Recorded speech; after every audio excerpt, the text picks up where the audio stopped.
Hello guys, welcome to सपूरा classes. आज हम पढ़ेंगे हाउ सून हैथ टाइम। पर पोएम पढ़ने से पहले हम थोड़ा जॉन मिल्टन के बारे में जान लेते हैं। मिल्टन इंग्लिश लिटरेचर के एक बहुत बहुत बहुत फेमस पोएट हैं। इनका जन्म 1608 में हुआ था और 1674 में इनकी मृत्यु हो गई थी। पैराडाइज लॉस्ट इनका मोस्ट फेमस एपिक पोएम है और हम कह सकते हैं कि ये एक ऐसा एपिक पोएम है जो कि मिल्टन को पूरे दुनिया में उसके वर्क के लिए उसको फेमस कर दिया। इसके अलावा मिल्टन ने एरोपैगिटिका लिखा है, ये भी बहुत ही फेमस है। ये उन्होंने लिखा था लिबर्टी ऑफ प्रेस के लिए। इसके अलावा odd on the morning of Christ nativity है, ऑन शेक्सपियर और पैराडाइज रेगेंड। ये सारे इनके कुछ मोस्ट फेमस वर्क हैं। अब हम बात करते हैं पोएम के बारे में। इस पोएम में मिल्टन करेज, होप और बिलीफ का बात करते हैं। वो कहते हैं कि कैसे वर्स्ट कंडीशन में भी लाइफ में हम लोग को बिलीफ रखना चाहिए कि हम लोग अपने लाइफ में ज़रूर से ज़रूर सक्सेस होंगे। तो चलिए अब पोएम पढ़ना शुरू करते हैं। How soon hath time the subtle thief of youth stolen on his wing my 23 year।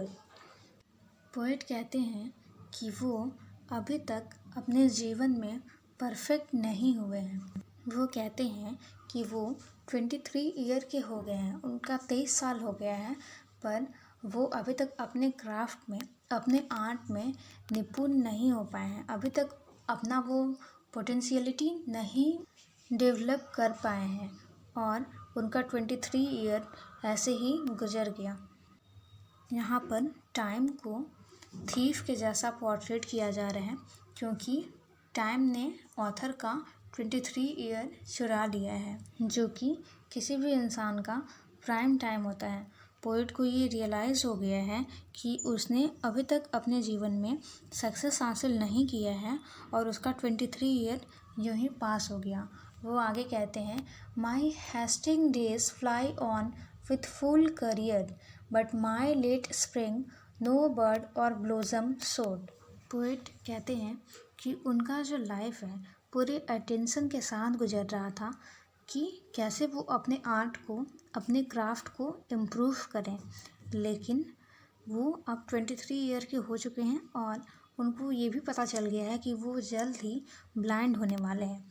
तो वो कहते हैं कि इस हेस्टिंग सिचुएशन में कैसे वो अपने क्राफ्ट को, अपने पोटेंशियलिटी को निखार पाएंगे।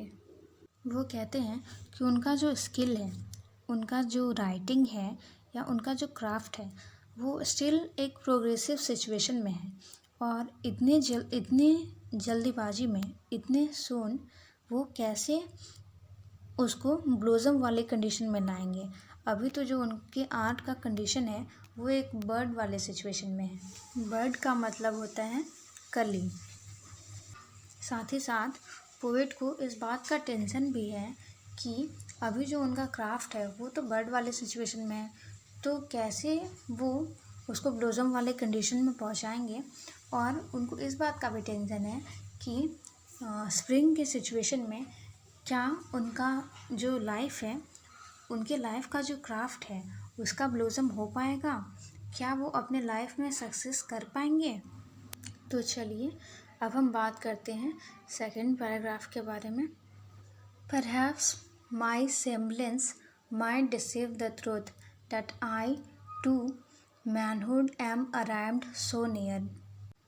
मिल्टन कहते हैं कि उनका जो अपीयरेंस है वो भले ही उनके रीडर्स को, उनके फ्रेंड्स को और रिलेटिव को डिसीव कर सकता है कि वो अभी उतने यंग नहीं हैं या फिर वो अभी मैनहुड के करीब नहीं है, लेकिन एक्चुअली वो मैनहुड के बहुत ही नियर पहुंच चुके हैं।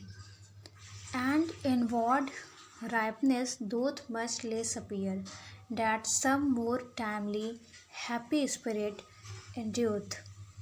मिल्टन आगे कहते हैं कि वो 23 ईयर के तो हो चुके हैं, लेकिन स्टिल जो उनका क्राफ्ट है उसको अभी परफेक्ट होना है, अपने पोटेंशियलिटी को उन्हें अभी पाना है, अभी वो परफेक्ट नहीं हो पाए हैं।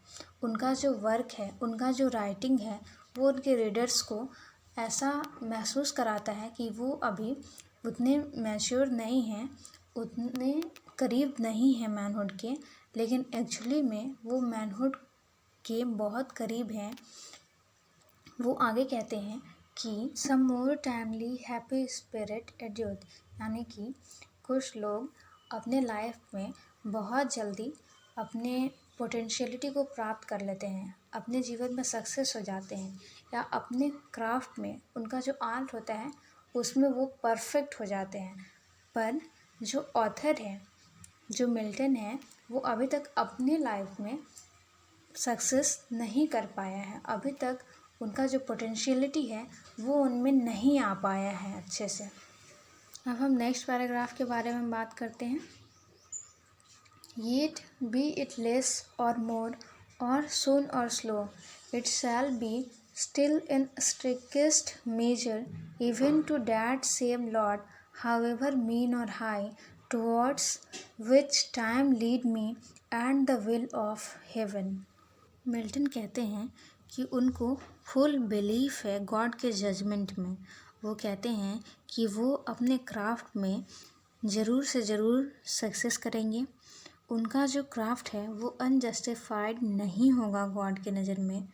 वो अपने क्राफ्ट में ज़रूर परफेक्ट होंगे, या फिर उनका जो क्राफ्ट है, जो उनका बर्ड है, वो ज़रूर ब्लोसम वाले कंडीशन में पहुँचेगा। वो ये भी कहते हैं कि वो नहीं जानते हैं कि वो कितना स्लो या कितना जल्दी अपने आर्ट में परफेक्ट हो जाएंगे, लेकिन वो ये ज़रूर जानते हैं कि वो अपने आर्ट में ज़रूर से ज़रूर सक्सेस हो जाएंगे, अपने क्राफ्ट को उस पोटेंशियलिटी तक ज़रूर पहुंचाएंगे, अपने आर्ट को उस जेनिथ पोजीशन पे ज़रूर से ज़रूर पहुंचाएंगे। क्योंकि जो गॉड हैं वो कभी भी किसी के बीच डिस्टिंग्विश नहीं करते हैं।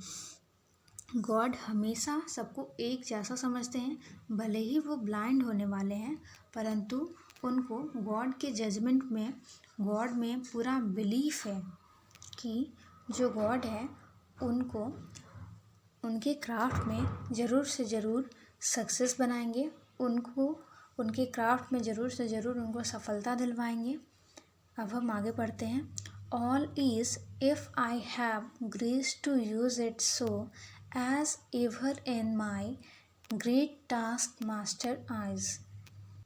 मिल्टन कहते हैं कि उनको गॉड में पूरा भरोसा है, उनको गॉड पर पूरा भरोसा है कि गॉड उनका साथ ज़रूर देंगे, और अगर गॉड का साथ, गॉड का ग्रेस उनके साथ रहेगा तो वो गॉड की कृपा से, भगवान की कृपा से अपना बेस्ट वर्क प्रोड्यूस करेंगे। अपना बेस्ट वर्क वो ज़रूर प्रोड्यूस करेंगे, और अपने बर्थ को वो अपने टास्क मास्टर के आइज़ में प्रूफ कर देंगे कि उनका जो बर्थ है वो निरर्थक नहीं रहा, वो अपने बर्थ को सक्सेस कर देंगे। और यहाँ पर ये जो सोनेट है वो ख़त्म होता है। मैं आप लोगों को बता दूं दोस्तों कि ये एक इटालियन सोनेट है। इसका राइम स्कीम ABBA CDCDCD है। थैंक यू दोस्तों। प्लीज़ आप लोग मेरे वीडियो को लाइक, शेयर और सब्सक्राइब करें।